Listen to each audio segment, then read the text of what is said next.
미백 앰플 패치도 있더라고요. 그래서 뭐 기미가 떨어졌나? 먹는 거 글루타치온이나 트라넥삼산 같은 거. 사실 이게 저만의 비결이 살짝 있는데 오, 알려주세요. 어떤 색소일까요? 거의 다 오 마이 갓! 저 못했어.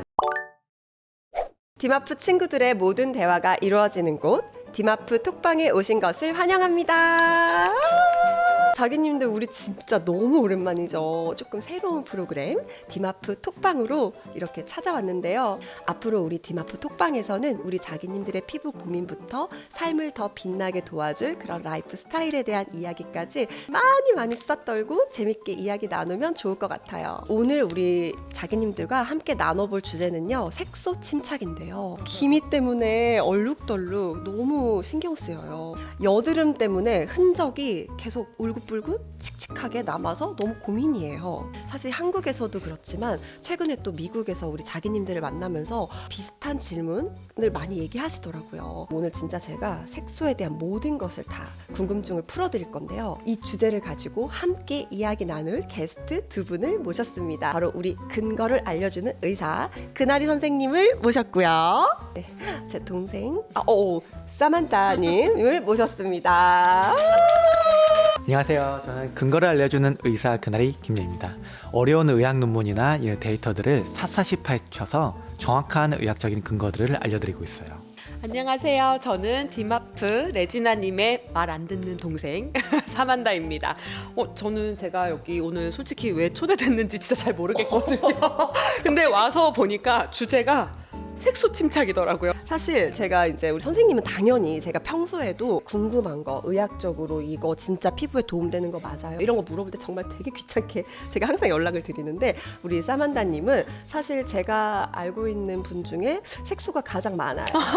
온몸에. 색소가 고민인데 색소에 대한 예방과 그런 거에 대한 건 굉장히 무지한 분이라 제가 오늘 또 잘 알려드리고 직접 이렇게 한번 궁금한 거 해결할 수 있도록 또 이렇게 모셨습니다. 본격적으로 시작해 보려고 하는데요. 이 질문부터 드려야 될 것 같아요. 선생님, 색소 침착 이게 정확히 뭘까요? 우리가 기미, 주근깨, 잡티, 색소 이거를 막 다 혼용해서 부르는 것 같은데 색소 침착에 대해서 한번 알려주실 수 있으실까요? 네, 색소 침착은 말 그대로 피부에 색소가 과도하게 축적돼서 피부색이 갈색 그리고 흑갈색 이런 식으로 좀 색상이 변하는 것을 말하는데요. 말씀 주신 이제 기미, 주근깨, 심지어 이제 여드름 흔적까지도 모두 색소 침착에 해당이 돼요. 그리고 이제 우리가 흔히 잡티라는 말을 많이 쓰잖아요. 일상에서 좀 흔히 많이 쓰는 용어지만 의학 용어는 아닌데 대체적으로 피부의 얕은 층에 생기는 색소들을 말하고요. 흑자, 검버섯 이런 것들이 다 해당이 돼요. 그래서 이제 잡티도 일종의 색소 침착으로 보시면 돼요. 색소가 저마다 모양도 다르고 이 깊이도 다르고 위치도 다르고 다양하잖아요. 그러다 보니까 이 모든 것들을 하나로 다 묶어서 큰 색소 침착이라는 카테고리 안에 저마다 이름이 있다고 보시면 돼요. 이해가 정말 쏙쏙 됩니다. 선생님, 제가 알기로는 색소 침착이라 하더라도 뭐 기미는 유전의 영향이 되게 크고 또 잡티는 자외선 때문이다 이렇게 어서 들은 것 같거든요. 색소 침착의 원인과 좀 그것들의 특징, 해결 방법이 너무 궁금해요. 색소 침착의 원인이 너무 다양해요. 자외선 너무 유명하죠. 그 외에도 이제 염증, 상처, 심지어는 이제 호르몬 변화, 유전도 있고요. 또 이제 영양 불균형, 또 이제 스트레스 이런 것들도 이런 색소들을 침착할 수 있다고 좀 알려져 있어요. 우리가 이제 흔히 기미는 뭐 유전 때문에 뭐 생긴다, 뭐 잡티는 자외선 때문이다, 뭐 이런 식으로 딱딱딱딱 뭐 나눠서 말하는 경향들이 좀 있는데 좀 이렇게 딱 나누기는 어려워요. 왜냐하면은 뭐 예를 들어서 자외선이 뭐 기미에도 영향을 주고 뭐 흑자도 만들고 검버섯도 만들고 너무 많은 영향들을 주기 때문에 이렇게 딱 나누긴 좀 어렵고요. 기미는 유전 때문에 생기기도 하지만 뭐 자외선 호르몬도 기미의 주요 원인이에요. 그리고 여성이 남성보다 이렇게 좀 기미가 잘 생기는데 그 원인 중 하나도 호르몬 때문이고요. 뭐 하나의 원인이 여러 가지 다 영향을 미치기 때문에 좀 복합적인 원인과 뭐 결과가 있다 이렇게 보시면 돼요. 사실 제가 좀 신기했던 게 똑같이 자외선을 받아도 저는 진짜 기미가 올라오는 게 눈으로 보이는데 남편은 안 올라오는 거예요. 약간의 그 남자와 여자의 그 아까 말씀하신 호르몬? 그것 때문인 건가요? 좀 여러 가지 좀 볼 수 있을 것 같아요. 첫 번째로 기미가 잘 보이려면은 피부 톤이 밝아야 돼요. 그렇죠. 좀 대비가 돼야겠죠. 대비가 되는. 예, 그런 부분이 하나가 있고요. 그리고 원래부터 이제 기미를 가지고 계시면은 예를 들어서 뭐 가족들 다 기미가 있고 뭐 그러면은 전이에요. 우리 엄마, 다.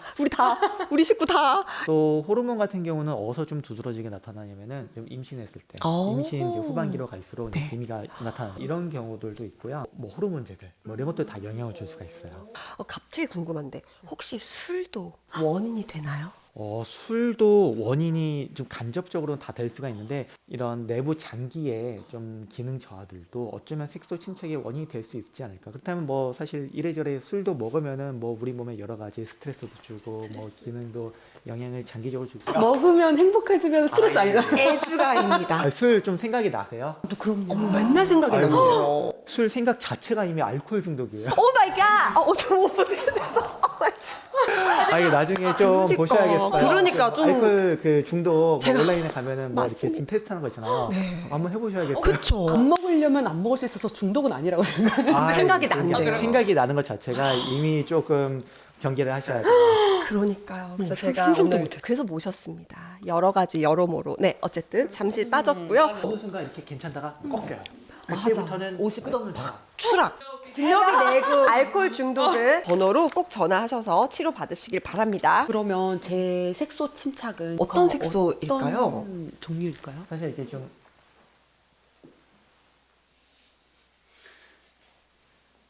이 거의 지금 얼굴에 있는 색소 거의 다 김이에요. 아. 이게 경계면을 잘 보면 어느 정도 구분이 가능은 한데요. 다 김이에요? 물론 이게 진단 모든 이게 의학 진단이라는 게 사실 언제나 100%라고 이제 처음부터 딱 말할 수는 없고 처음에는 초기 진단 좀 확률적으로 좀 접근을 하는데 예를 들면 이제 흑자랑 이제 기미를 한번 비교를 해볼게요. 기미는 이제 색소 테두리가 약간 경계가 불분명해요. 일로 오세요.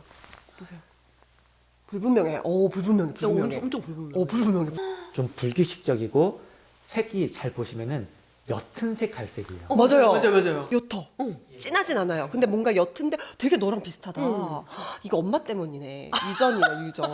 보시면 이제 광대 있기도 하고 이마 그리고 관자놀이 이런 식으로 좀 양쪽에 대칭적으로 나타나고요. 이런 경우에는 기미일 가능성이 높은 거고요. 깊이도 뭐 좀 다양하게 사람들마다 좀 나타나는데 비교적 얕은 층에 있는 좀 표피성, 깊은 곳에 위치한 진피성, 그리고 이제 여러 가지 좀 혼합된 이제 혼합성도 있고요. 그에 비해서 흑자는 경계가 좀 또렷하고 그다음에 색도 고동색, 좀 갈색 이렇게 좀 진하게 나타나요. 이런 건가요? 흑자. 이거는 점인가요?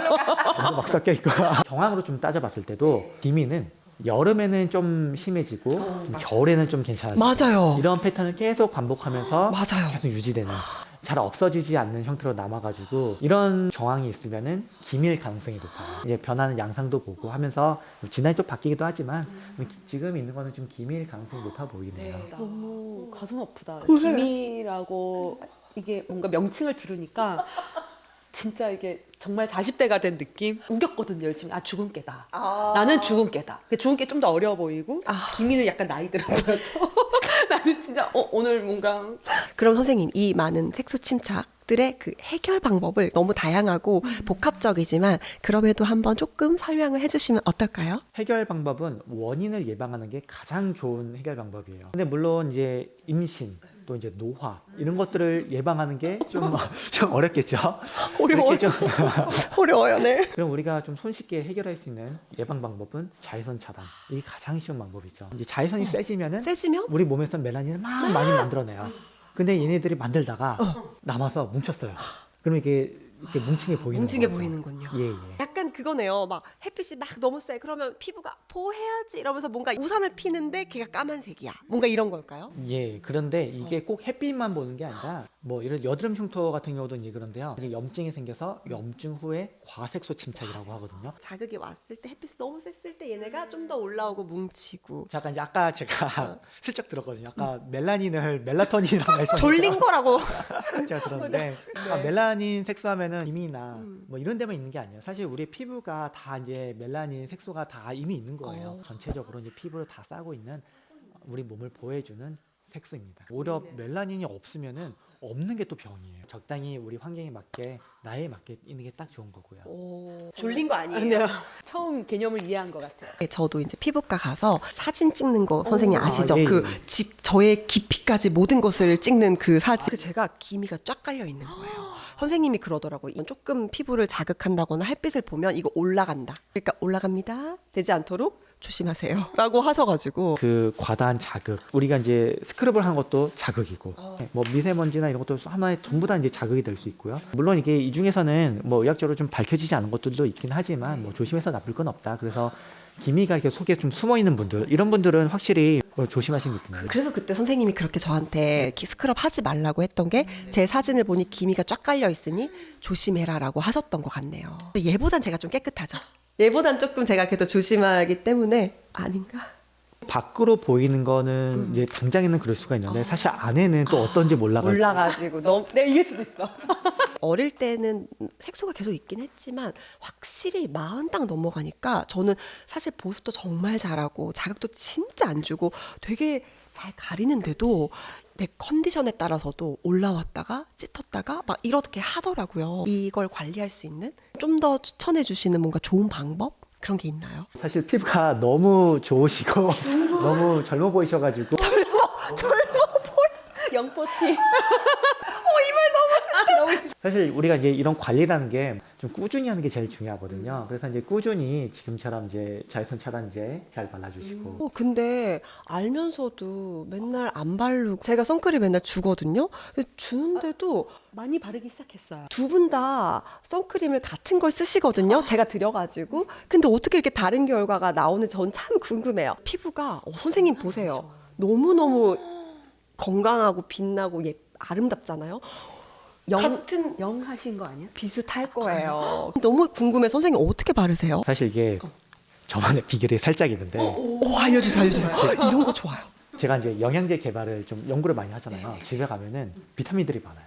근데 이제 비타민 C 같은 성분들이 색소에 좀 효과가 있는 걸로 알려져 있거든요. 그래서 제가 비타민 C 파우더를 마이크로 저울 여기다 적정을 해가지고 이거를 이제 화장품 성분들이랑 섞어요. 그 다음에 일단 비타민 C를 한번 바르고 말린 다음에 그 다음에 선크림을 다시 바르는데 선크림도 이게 한 번에 안 발리잖아요. 이제 한 번에 안 발린다는 거는 굉장히 많은 양을 발라야 돼요. 그렇기 때문에 한 반반 이렇게 좀 두 번씩 바르고 있어요. 나눠서. 혹시 목에 자외선 차단제 바르세요? 저는 꼭 발라요. 쓰고 남은 거. 얘가요 맨날 밭에서 농사 짓는 거 좋아하고 테니스를 맨날 치고 근데 내가 선크림 너 발랐어? 그러니까 아니 조금 귀찮아서 이렇게 하는 애예요. 여기를 또 할 수도 없잖아. 당연히 해야죠. 선생님 여기도 해야 되죠. 해야죠. 팔다리에도 햇빛에 노출이 되면 다 발라야 돼요. 그래. 테니스 할 예쁜 옷도 입어야 되잖아요. 이쁜 옷 입다 보니까 배에도 막 생기는 거야. 배에도 진짜 막 잡티가 있어. 아 진짜? 대체 무슨 옷을 입고 테니스를 치길래? 막 배 또 크롭 막. 온라인에 검색해보면 이런 사진이 있는데 얼굴에만 자외선 차단제를 발랐더니 목은 이제 다 시커매지고 막 주름 주름 막 생기고. 생기고 햇빛에 노출되는 모든 부위가 다 이제 손상을 받는 거예요. 그래서 이게 색소만 생기는 게 아니라 이제 쪼글쪼글 이제 주름도 이제 생기게 되고 이런 것들을 좀 예방하기 위해서 다 노출되는 부분은 발라주셔야 돼요. 얼굴에 쓰고 좀 남은 거. 그래놓고 맨날 자기 목주름 어떡하냐고 저한테 뭐 떠서 뭐 사야 근데 되는지. 이거는 어렸을 때부터 있었던. 그거는 좀 그럴 수 있네요. 저런 이제 패턴은 자외선 때문에 생긴 건 아니고 이제 접혀서 생긴 거고. 목이 조금 짧았다가 어느 날 늘어나더라고요. 이렇게 되게 좋아요. 죄송합니다. 저도 항상 그렇게 생각하고 있었어요. 지금 옷을 이렇게 입었으면은 요 정도 드러나면 여기도 다 발라줘야 되고요. 보통 안 바르는 부분이 귀하고 귀 뒤쪽으로 이런 부분들, 예, 이런 부분들 발라주셔야 되고. 아 진짜 많이 드세요 그러면. 사세요. 제가 이제 화장품을 만드니까 맨날 저보고 이 색소가 고민이라고 화장품을 만들어 달라는 거예요. 뭐 너무 맨날 귀찮게 하는데 이게 어쩔 수 없어. 볼 때마다 현타가 조금씩 와서 검색을 해봐. 색소 침착에 효과가 좀 있는 뭐 제품, 미백 앰플, 흔적 앰플. 요새 그런 패치도 있더라고요. 그래서 붙였다가 떼면서 뭐 기미가 떨어져 나와. 진짜 떨어져 나오던데. 이렇게 무시할 수가. 그게 효과가 있을까요? 기미를 뭐 뜯어서 없앤다, 뭐 그런 거는 그 즉시 막 없어지는 그런 거는 좀 어렵고요. 다만 이제 이것을 하나의 이제 미백 앰플 광고 뜨신다고 하셨으니까 효과가 있냐 없냐 이런 식으로 좀 물어보신다면은 효과가 있기는 한데 다만 우리가 기대하는 이제 미백과 실제 화장품에서 나타나는 이런 미백 효과는 좀 다를 수 있어요. 우리가 흔히 이제 미백이라고 하면은 피부톤 자체가 하얘지는 그런 것들을 주로 생각을 하죠. 미백 관리의 핵심은 얼룩덜룩함의 개선에 더 가까워요. 제가 비유를 하나 좀 들어볼게요. 예전에 저희 집 개가 한 마리 있었어요. 이름이 이제 돌돌인데 색이 좀 어떠냐면은 갈누렁 털이 이제 베이스예요. 여기에 이제 호랑이처럼 이제 검은색 무늬. 그래서 얘를 보면 엄청 얼룩덜룩해요. 돌돌이가 백구가 되는 게 아니에요. 미백 앰플을 발라서 백구가 되는 게 아니라 이 검정색 이 털들이 좀 갈누렇게 변하면서 얘가 누렁이가 되는 거예요. 원래 색깔에 비슷하게. 개의 털 색깔이 변한다는 건 아니고요. 제가 비유하는 거예요. 내가 이렇게 된다고 생각했는데. 약간 예를 들면 23호가 13호가 되고 싶다. 맞아, 이게 아니고 내가 가진 그 톤에서 좀 약간 얼룩덜룩함이 이렇게 개선이 되니 그렇게만 돼도 미백이구나. 굉장히 깨끗해 보이겠네요. 네네. 김이나 잡티 같은 이런 색소들, 이 색소가 옅게 돼가지고 피부톤이 균일하고 맑아 보이는 거죠. 나는 피부가 하얘니까 필요 없어. 또는 어두니까 무조건 써야 돼. 이런 개념이 아니고요. 색소 때문에 톤이 불규칙한 분들, 이런 분들을 위한 것이 이제 미백 앰플로 보시면 됩니다. 와, 우린 써야겠다. 어머, 그러게. 좀 이 색소를 없앨 수 있는 것도 있고 좀 어려운 것도 있어요. 우리가 이제 생각을 해볼게요. 화장품을 얼굴에 바르면은 얘가 피부에 어떻게 흡수가 될까요? 얕게 이제 얕게, 위에서부터 여기 위에서 흡수가 조금씩. 나가겠죠? 그렇죠. 그렇다 보니까 색소도 이 피부에 가까운 이들 이런 쪽으로 좀 작용할 가능성이 좀 높은 편이고 깊게 있으면 깊게 있을수록 화장품이 도달하기 어렵고 그렇겠네요. 좀 작용하기도 좀 어려운 부분들이 있어요. 점에다가 바르고 점점 옅어지고 그런 것도 많더라고요. 스팟 뭐 이런 것도 있고. 되게 많이 알아. 그런 잔지식은 많은데 그 효과가 조금 있을까요? 성분마다 좀 다를 수 있을 것 같아요. 병원에서 처방하는 이 기미 연고들 그거는 얼굴 전체에 이렇게 다 펴바르지 않잖아요. 하다 보면 점점 많아져요. 약간 욕심이. 이런 기미 연고들이 이렇게 톡톡톡 이제 바르잖아요. 기미 있는 부분에 성분에 따라서 효과가 있는 좀 효과적인 성분들 또 이제 나한테 좀 맞는 성분들은 그런 부분들만 바르면 좀 도움이 될 수 있어요. 얘기가 나왔으니까 하는 건데 병원에서 이제 처방받아 쓰는 이런 기미 연고들 이런 것들은 이제 하이드로퀴논이라는 성분이 이제 주를 이루는데 이 성분은 굉장히 강한 성분이에요. 방금 말씀하신 이제 미백 앰플들 이제 약에 비해서는 좀 효과가 떨어질 수밖에 없는데 장점은 부작용이 적어요. 화장품과 이런 의약품의 가장 큰 차이는 부작용이에요. 그래서 우리가 이제 편하게 일상에서 많은 사람들이 써도 뭐 부작용이 잘 컨트롤이 되면은 그 정도 용량 내에서는 이제 화장품 혹은 그런 성분들은 화장품 좀 큰 부작용 위험이 있거나 잘 숙지를 못하고 쓰면은 좀 부작용이 크게 나타날 수 있으면은 의약품인 경우가 많긴 한데 이런 기준들이 나라마다 다 달라요. 그래서 어디서는 화장품, 맞아요. 어디서는 의약품, 맞아요. 뭐 나라마다도 다르기도 하고요. 또 너무 신기하다. 번외로 그러면 그런 제품을 사서 얕은 거는 개선이 되니까 해도 거의 뭐 추천한다라고 하시는 게 조금 더 그러니까 써도 되냐 이거. 얘는 지금 그래 선생님 저 써요 말아요. 깊은 거는 뭐 레이저 쏴요. 사실 이 화장품이란 게 다 이제 발라봐야 알아요. 이게 사람마다 피부가 다 타입이 달라요. 색소도 다 다르고요. 어떤 사람은 색소가 잘 호전되는 편이고 또 어떤 사람은 잘 반응을 안 하는 경우도 있어요. 화장품보다 더 강하게 들어가는 뭐 레이저나 의약품들을 발랐는데 효과가 없다. 그럼 아무래도 화장품에도 좀 잘 안 들을 가능성이 좀 개연성이 좀 있는 거죠. 있겠네요. 예. 여기서 궁금한 게 진짜 많은 색소 뭐 미백 제품이 있잖아요. 근데 선생님은 혹시 뭘 바르실지 아니면 어떤 걸 추천할지 진짜 궁금하거든요. 다 좋대 자기 됐고. 근데 우리는 뭘 어떻게 보고 골라야 될까요? 사실 소비자의 입장에서는 이게 고르기가 되게 어려워요. 근데 제가 어떤 특정 제품을 딱 골라서 말씀드리기는 어렵고요. 시중에 색소 케어 제품들이 여러 가지가 있잖아요. 제가 이제 중요하게 생각하는 포인트가 이제 세 가지가 있어요. 제일 중요한 거, 가장 중요한 거는 안전성.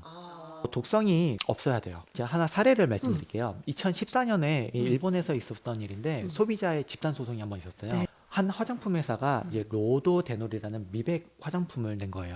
근데 이게 세포 독성이 있었어요. 성분이 멜라닌 세포를 파괴한 거예요. 그래가지고 그 부분만 색소가 안 생겨요. 백반증이라고 하는데 백반증 같은 경우는 거꾸로 이 부분만 하얘지는 거예요. 하얘져서 얼룩덜룩해져요. 이런 좀 심각한 부작용이 있었는데 뭐 의약품 같은 경우는 뭐 병원에서 처방받고 경과 관찰하고 하지만 화장품은 이제 소비자가 직접 쓰기 때문에 안정성이 가장 중요하고요. 의학적으로 이런 것들이 많이 연구가 되어 있는가 이런 것들을 주로 따져봐야 되는데요. 이게 너무 많아요. 너무 많다 그러니까요. 보니까 제가 오늘 하나하나 일일이 다 말씀드리기는 어렵고 네. 제가 뒤에서 언급드리는 성분들을 위주로 선택해드리면 좋을 것 같습니다. 두 번째는 꾸준히 쓸 수 있는가. 이게 생각보다 되게 중요한데요. 치료하는데 좀 비유를 해보면 저 같은 경우는 이제 어릴 때 어디가 아파서 병원에 갔다. 그러면은 병원에서 약을 지어주잖아요. 처음에는 아프니까 막 열심히 먹어요. 그러다가 몸이 괜찮아지면은 안 안 먹어. 먹지. 저도 안 먹었는데. 그러면 또 아파요. 아, 몸이 좀 안 좋네 하고 다시 먹어요.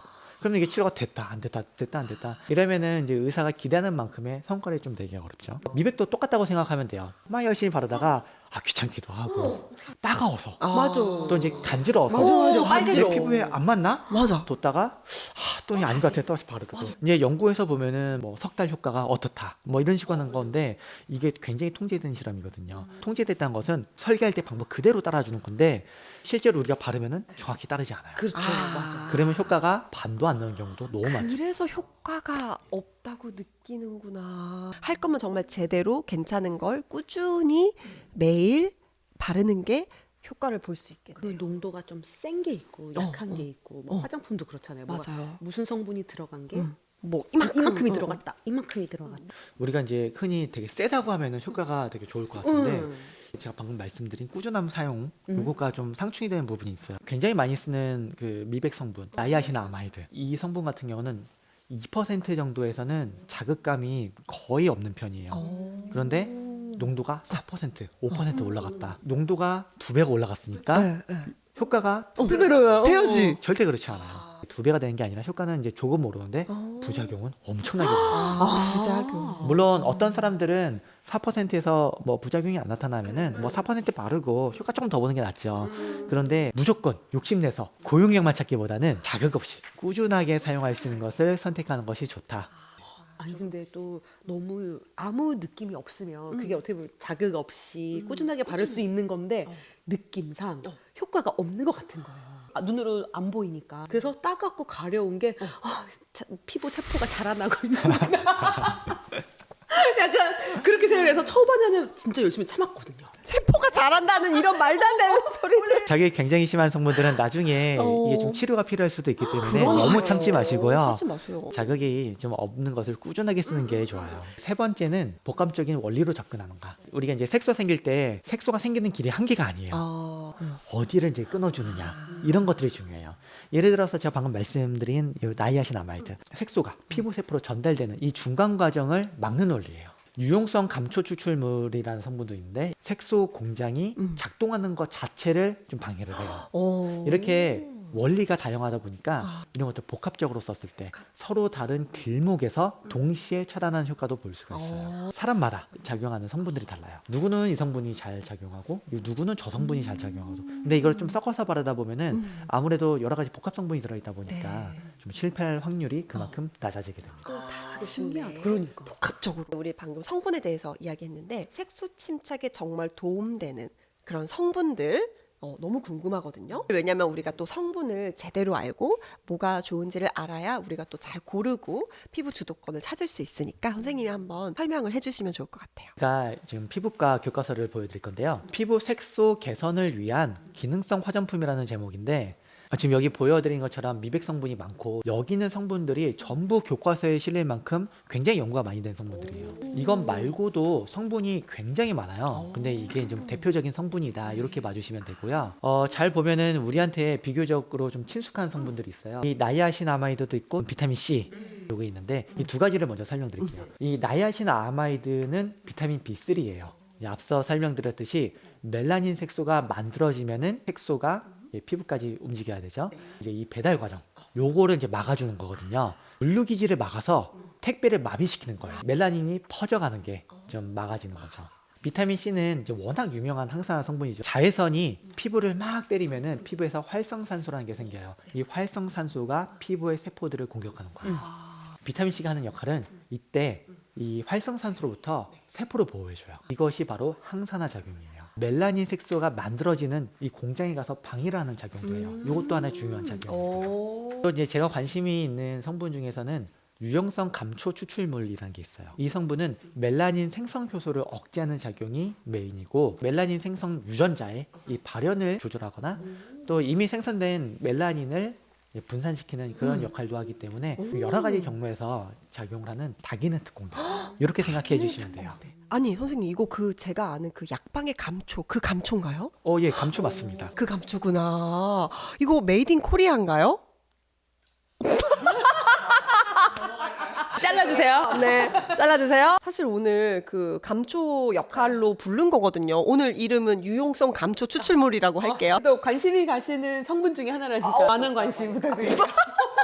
이 유용성 감초 추출물 이 이름 그대로 감초에서 미백 성분을 이렇게 쏙 빼낸 거예요. 핵심 성분은 이 이름이 좀 어려워요. 글라브리딘이라는 건데요. 이게 아주 강력한 역할을 해요. 오. 멜라닌 색소를 만드는 이 핵심 효소인 티로시나제라는 게 있어요. 네. 이 티로시나제의 작동을 막아서 역할을 하는 게 주된 효과예요. 그 외에도 이제 아까 이제 말씀드린 멜라닌 생성 유전자 조절, 이미 생성된 그 멜라닌이 뭉치지 않도록 분산, 이제 이런 역할을 하고요. 이 성분의 특별한 점을 두 가지를 말씀을 드릴게요. 첫 번째는 안정성 측면에서 굉장히 괜찮아요. 지금 보여드리는 표는 여러 가지 미백 성분과 관련된 부작용을 정리한 논문 자료예요. 다른 성분들 같은 경우는 자극, 따가움, 홍반 이런 것들이 좀 보고가 되는데 감초 추출물은 non reported 보고된 바 없음 이렇게 돼 있죠. 네, 그만큼 화장품 농도에서는 좀 자극이나 부작용 보고가 아직까지는 거의 없는 비교적 순한 편에 속하는 그런 성분입니다. 둘째는 시너지 효과인데요. 다른 성분과의 좀 궁합이 좋은 편이에요. 오. 유용성 감초 추출물만 썼을 때랑 비타민 유도체만 썼을 때 이때는 멜라닌 생성 억제 효과가 좀 표에 보이는 요 정도인데 두 개를 같이 썼더니 그 억제 효과가 많이 확 뛰는 걸 볼 수 있어요.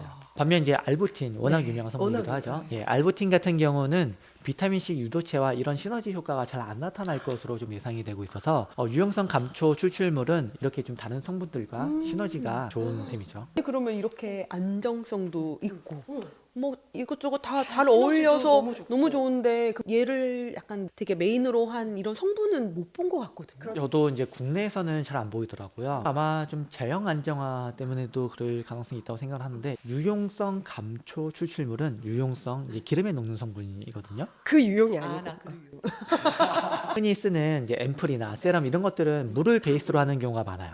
그런데 물에 녹는 미백 성분들에 추가로 또 이제 기름에 녹는 성분들을 섞으면 기름과 물이 잘 안 안 섞이잖아요. 섞여요. 그러다 보니까 이걸 섞으려면 좀 더 기술이 좀 맞아요. 더 너무 필요하고요. 어렵죠. 둘째로는 원료 단가 문제도 좀 있는데 단순히 감초를 끓인 물이 아니라 이제 우리가 기대하는 효과를 내기 위해서 핵심 성분들만 뽑으면은 원료 자체 가격이 좀 비쌀 수밖에 없겠죠. 그래서 뭐 나이신 아마이드, 비타민 C처럼 이미 이렇게 익숙하고 또 상대적으로 쉽고 저렴한 성분들이 좀 많이 사용되어 온 게 아닐까 하는데 물론 저는 이제 의사라서 네. 이런 뭐 제조나 뭐 네, 이런 네, 거랑 네. 뭐 마케팅이나 이런 거랑은 좀 잘 모르는 편이지만 그냥 이건 제 생각일 뿐이고 네. 그렇게 생각해 주시면 될 것 같아요. 선생님 그런데 아까 꾸준히 쓰는 게 되게 중요하다고 하셨잖아요. 제가 꾸준히 해보려고 지금 계획을 하고 있어요. 그 꾸준히가 대략적으로 어느 정도? 일주일? 예전에 저도 그걸 본 적이 있어요. 일주일 만에 미백 효과 뭐 이런 광고를 하는 맞아요. 거 본 적이 있는데 저는 그걸 보고 그냥 칼럼도 썼어요. 이건 효과가 이렇게 나올 수가 없다. 포기하세요. 아낀 사람. 이게 좀 시간이 좀 걸려요. 효과가 좋다고 알려진 이런 미백 성분들, 흔히 이제 많이 알려져 있는 것들은 지금 있는 색소를 지우는 원리들이 아니에요. 새로 생기는 색소를 막거나 아니면 이미 만들어진 색소가 이렇게 좀 퍼지는 걸 막거나 그런 원리예요. 좀 쉽게 생각하면 다음 피부, 우리 다음을 위한 개선이라고 생각하면 되는데요. 우리가 이제 턴오버라고 하잖아요. 네, 피부 네, 한번 네. 이제 바뀌는 바뀌는? 예, 턴오버 주기가 지나야 본격적인 효과를 기대할 수 있는데 이 턴오버 주기가 20대는 이제 한 4주 정도, 맞아요. 중장년층은 중장년은 8주 이상까지는 그래서 이게 얼굴이 칙칙해 보이고. 물론 이거 사람마다 좀 다르긴 하지만 최소한 4에서 8주는 지나야 하고 근데 일반적으로 저희가 볼 때 이제 8주에서 12주 정도로 12주. 이제 연구 기간을 8주, 잡고 12주. 이제 보는데 뭐 길게 보면은 한 100일 100일. 이렇게도 자꾸 꾸준히 쓰면서 중간중간 효과를 확인하면서 진행을 하시면 돼요. 100일. 왜 우리 그거 있잖아요. 옛날에 곰이 웅녀가 되고 싶어서 쑥과 마늘을 100일 동안 먹었잖아요. 그래서 우리도 역시 이 색소를 개선하고 싶다면 오늘 한잔 했어? 100일. 마늘을 먹으면서 곰팔이 사람팔이 됐는지 한 번씩 보면서 중간중간 점검을 해야 곰팔이 사람 팔을 보는 점검을 하면서 해라. 처음과 끝 이렇게 하는 게 아니라 아. 중간중간 이제 보면서 이제 효과가 있는지 효과가 없는 사람한테 너무 장시간을 쓸 수는 없는 거니까요. 중간중간 이제 보면서 한 100일 정도 좋은 것 같습니다. 오, 한번 100일 어때요? 당장 일주일 챌린지. 당장 일주일도 힘든데. 사실 선생님 솔직히 선크림도 안 바르고 막 조금 바르고 까먹고 이거만 바른다고 개선되는 게 아니잖아요. 제가 이거 재밌는 거 하나 알려드릴게요. 똑같은 미백을 앰플을 사용했을 때 얼굴에 바르는 거랑 겨드랑이에 바르는 거 효과가 어디에서 잘 나타날까요? 안 해봐서 모르겠는데. 해봐야겠는데 겨드랑이? 네. 이제 보통 햇빛 받으러 나가실 때 이러고 나가지 않아요. 공사할 때 이러고 하지 않고 테니스는 이렇게 하겠다. 리바운드 측면에서 좀 보면 될 것 같은데요. 얼굴은 미백 앰플로 밝게 만들어도 낮에 자외선을 받으면 다시 원래대로 돌아가요. 그래서 이제 미백 관리를 할 때 자외선 차단제를 안 바르는 것은 밑 빠진 독에 물 붓기. 예. 자외선 차단제 어느 정도 바르시죠? 솔직히 말해보세요. 다 짜보세요. 아침에 어떻게 바르세요? 이게 꾹 누르기가 이렇게 3번 하고. 그러고 하루 종일 테니스 치고 하루 종일 농사를 그렇지. 더 빠르지 않나요? 처음 덧발라봐요. 화장 위에 이렇게. 이거 하고 그것도 하잖아. 팩트. 팩트는 팩트도 선크림 약간 pH. 맞아. pH. 죄송해요. 제가 말을 하려다 까먹었어요. 이게 괜찮아요, 선생님. 제가 지켜드릴 테니까 말씀 한번 해주세요. 사람마다 이제 추구하는 삶의 가치가 있어요. 이 자연이 좋으신 분들도 있고 그걸 건강의 관점에서 봤을 때는 사실 자외선이 피부를 이제 망가뜨리고 피부가 이제 빨리 노화가 되고 심지어 이게 정말 많이 받으면 이 피부 암의 가능성도 올라가기 때문에 물론 이제 자외선을 이렇게 꼼꼼하게 바르는 게 불편하긴 해요. 그쵸, 시간도 근데 많이 걸리고. 언제나 우리가 이제 건강의 관점에서 보면은 좀 불편하더라도 좀 꼼꼼하게 바르는 게 좋다. 동사 나가실 때는 한 3번 바르시고 이렇게 3번. 집에서만 있을 때는 뭐 한 번, 한 번. 실내에서도 한 번? 실내에서도 한 번, 실내에서 한 번. 그 다음에 이제 일상생활 할 때는 한 2번 정도, 그 정도 생각하시면 되고 그런데 이걸로 목까지 바르면 안 돼요. 얼굴만 그만큼. 그럼 얼굴 이렇게 바르면 칭칭칭칭칭칭 그거잖아요. 저는 이거 2번 바르죠. 바르셨어요? 저 발랐죠. 다르죠. 님처럼 와 이렇게 안 하시고요. 이렇게 조금씩 레이어드 여러 번 하시면 돼요. 또 하나 팁을 드리면은 우리가 이제 다이어트에 성공을 해도 이 평생 관리를 해야 되잖아요. 막 요요가 그래야 안 오니까요. 미백도 똑같아요. 그러니까 비유하면은 미백도 일종의 이제 요요가 올 수 있어요. 그래서 앰플을 써서 맑아졌다고 해서 중단하면은 다시 원래대로 돌아올 가능성이 있어요. 오래 발라도 안전한 성분들로 꾸준하게 쭉 유지하는 게 좋고요. 심지어 이제 레이저 치료를 받고 뭐 기미 연고를 바르고 이렇게 좀 집중 치료를 한 다음에도 유지 목적으로 미백 앰플을 바르시는 것도 좋은 방법입니다. 우리 만다가 사실 지금은 굉장히 사람이 됐잖아요. 반짝반짝 하잖아요. 근데 이제 그 전에 보습을 잘 안 하니까 또 건성 피부예요. 그러니까 건성건성 살고 그러니까 이 피부가 건조해지니까 이 색소가 더 잘 도드라져 보이는 거죠. 건조할 때는 막 이렇게 우둘투둘하게 고르지 않으니까 막 남반사가 돼서 막 시각적으로 칙칙해 이랬는데 이제 피부 장벽 좀 튼튼하게 만들고 보습을 잘하니까 얘가 좀 반사가 예쁘게 돼서 있긴 하지만 덜 지저분해 보이더라고요. 그 색소를 선생님 아까 치료한다고 하셨잖아요. 어떤 것들이 있는지 알려주실 수 있을까요? 이제 많이 사용하는 게 이제 레이저 시술이거든요. 근데 이 레이저가 종류가 정말 많아요. 기미 같은 경우에는 흔히 이제 레이저 토닝이라고 부르는 1064 나노미터의 파장을 사용하는 엔디아그 레이저라는 게 많이 쓰이고요. 저에너지의 반복적인 조사, 낮은 에너지로 여러 번 하는 거예요. 피부 자극을 좀 줄일 수 있고요.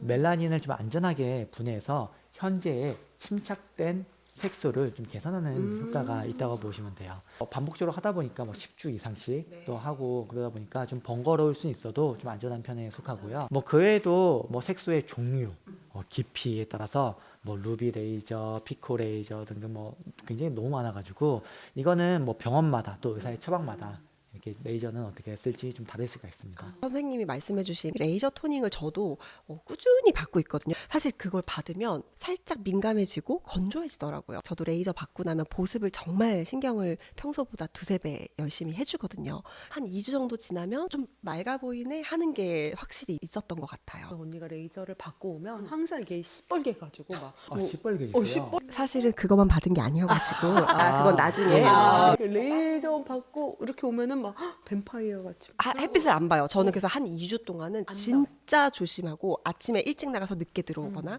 햇빛을 안 보려고 하고 맞아, 집에만. 선크림 바르고 암막 커튼으로 다 쳐놓고 그리고 저는 또 생활도 그때 비타민 C 많이 먹고 열심히 건강하게 살려고 노력해요. 근데 저는 그래서 그런지 효과가 좀 더 있다고 느껴져요. 제가 또 듣기로는 화이트 태닝 그것도 있더라고요. 그런 것도 있어요? 효과가 있나요? 그 혹시 받아보신 적 있어요? 아니요. 있어요? 없죠. 없어요. 이게 없어서. 이름만 들으면은 태닝을 해가지고 하얘지는 뭐 하얗게 태우는 건가? 이렇게 되는 것처럼 이게 이렇게. 직접적으로 좀 색소를 분해해가지고 뭐 하얗게 된다거나 뭐 그런 건 아니에요. 아니에요? 예. 쉽게 말하면은 피부의 회복 속도를 도와주는 거예요. 우리가 이제 자외선을 받으면 피부가 좀 손상이 되는 상태가 되잖아요. 시술을 받을 때 나오는 이제 붉은색 이 광선들이 있는데 이것들이 이제 섬유 아세포 이렇게 좀 불리는 세포들을 활성화시키고 자외선에 의해서 좀 손상된 이제 세포 속에 있는 콜라겐이랑 엘라스틴의 합성이 촉진이 되는 거예요. 그래서 피부 회복용 레드라이트 뭐 이런 식으로 좀 부르면 좀 더 직감적일 것 같네요. 사실은 저는 화이트 태닝에서 좀 거부감이 있었는데 오히려 선생님 말씀 들으니까 회복 되게 받아보고 싶다는 생각이 들었네요. 네. 반대예요. 그저 그 회복에 뭐하러 돈을 들이나 그 느낌이네요. 또 먹는 거 글루타치온이나 트라넥삼산 같은 거 이것도 효과가 좀 있나요? 이것도 되게 많이 궁금해하실 텐데 먼저 이제 트라넥삼삼 같은 경우는 실제로 효과가 있어요. 오. 이거 원래는 지혈제예요. 지혈제로 쓰이는 이제 의약품인데 그 약의 부작용이 색소 개선 효과가 있는 걸 발견을 한 거예요. 지혈제인데 그게 부작용이 색소 개선에 효과가 네, 있어서 네. 쓰게 된 거군요. 일본에서 이 만성 두드러기 환자들한테 트라넥삼삼을 투여를 했는데 우연히 기미가 개선된 게 보인 거예요. 와. 비아그라랑 비슷하네요. 그렇죠.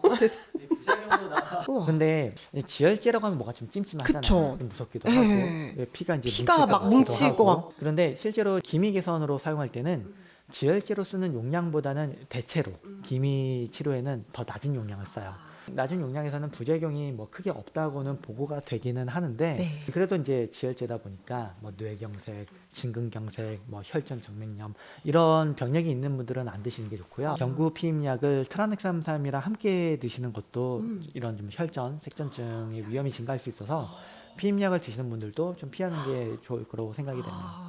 그리고 이제 글루타치온, 네, 워낙 글루타치온. 유명하죠. 너무 유명해요. 저도 알죠. 사기 직전까지 갔죠. 뱃속까지만. 이미 뱃속까지 갔다. 근데 문제는 뱃속까지 갔는데 얘가 이제 피부까지는 못 가요. 뭐냐면은 글루타치온이 뱃속으로 일단 위장으로 들어가면은 얘가 분해가 돼요. 이제 아미노산으로 분해가 되면은 효과를 되게 어려워요. 맛있게 먹었네. 배불렀어요. 오늘 우리 근거를 알려주는 의사 김연희 그날이 선생님과 함께 너무 저 지금 너무 즐겨가지고 사심을 다 저희가 오늘 다 채웠고요. 제가 병원을 항상 멀리 했거든요. 각종 병원을 다 멀리 했었는데 오늘 여러 가지 진짜 풍부한 지식들을 다 배우고 가서 저도 열심히 가리고 선크림 바르고 이제 진짜 관리할 준비를 만반의 준비를 해서 찾아뵙겠습니다. 아니 그냥 하세요. 네. 하고 찾아뵙지 말고 그냥 지금부터 하시면 돼요. 저도 시간이 너무 빨리 가가지고 깜짝 놀랐어요. 디마프 톡방 이제 1회차 출연하게 돼서 너무 영광이었습니다. 사실 이거는 저희끼리 비밀인데요. 선생님 한 1년 반 넘었죠. 2년 됐을 것 같아요. 제가 정말 많이 괴롭혀서 선생님 너무 죄송한데 정말 선생님한테 다 물어보고 자문을 열심히 받아서 아까 말씀하신 거 기억하시죠? 자극 없이 꾸준히 쓰는 게 중요하다. 또 유용성 감초 추출물로 진짜 어려웠어요. 아까 말씀드렸다시피 그래서 2년이 넘게 걸린 거고요. 근데 이제 약간의 고지가 보여서 살짝 스포니까 여러분도 이제 근데 이 친구처럼 아무리 발라도 선크림 안 바르면 말짱 도루묵금 사지 마세요. 나는 선크림도 잘 바르고 할 거다 하시는 분들만 꾸준히 100일 동안 바르시면 너무 좋겠습니다. 너무 재밌고 너무 행복했고요. 이런 식으로 하면 좀 매일 할 수도 있을 것 같아요. 다음에도 또 정말 유용하고 여러분의 고민을 해결해드리는 그런 또 재밌는 이야기로 다시 찾아오겠습니다. 자기님들 안녕.